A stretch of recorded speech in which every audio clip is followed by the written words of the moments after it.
Mr. Speaker. David Clendon. Thank you, Mr. Speaker. And can I begin by reiterating our Labor colleagues' comments about we support the intention of this legislation. All of us want our children to be safe. We do need to ensure their security and well-being. Sadly, also in common with our Labor colleagues, we do not see sufficient substance in this bill to suggest that it would contribute to child safety. The bill itself is short, to the point, to say the least. The Bill's Digest doesn't offer much more in the way of evidence or argumentation as to exactly how preventing people from changing their names would actually contribute to child safety in the long run. The only evidence we're pointed to, if you can call it that, is a newspaper article from a month or two ago when the bill was drawn, which references, as has been noted, the one instance of a fellow, thoroughly unpleasant fellow by the look of it, who managed to get work at schools in Northland despite having a history of sex offending, despite having a supervision order out against him. And he did that by, we're told, using a fake CV and a fake birth certificate. I see nothing in this bill, this notion of preventing people from legally changing their names, that prevents somebody from breaking the law in that way.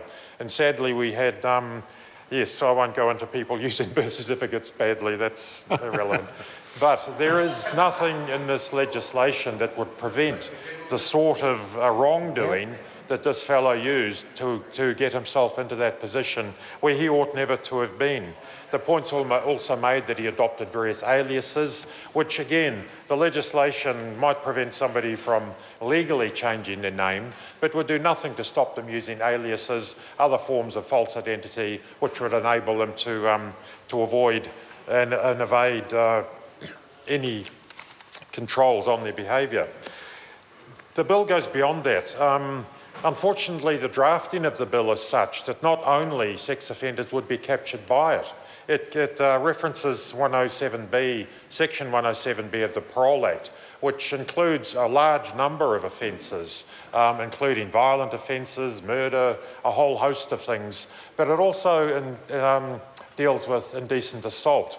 It's entirely conceivable that under this bill, a very low-level incidence of indecent assault could put somebody into the basket which would prevent them from ever changing their name.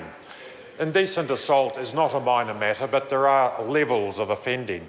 A young man in a bar, too much to drink, he lays hands on a woman without her consent, and he is rightly convicted of an indecent assault.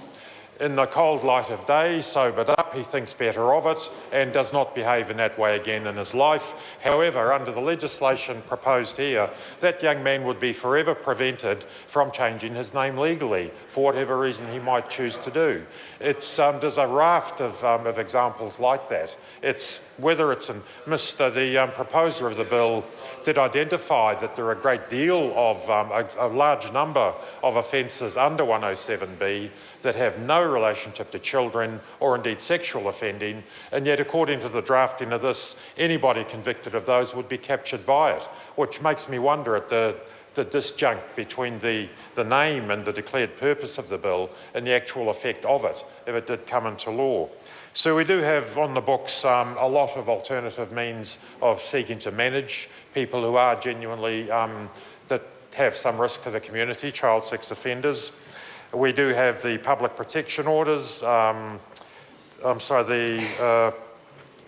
extended supervision orders, preventative detention at the most extreme end.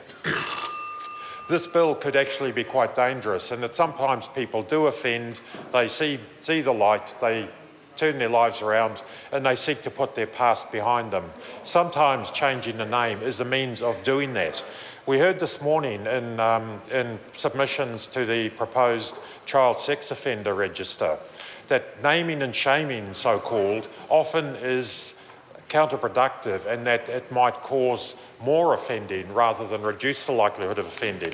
Preventing people from putting their past behind them could be entirely counterproductive in this context too. We see good intentions in this bill. We see a very poorly drafted bill. We see very little likelihood of it actually having any beneficial effect. So regrettably, we cannot support it.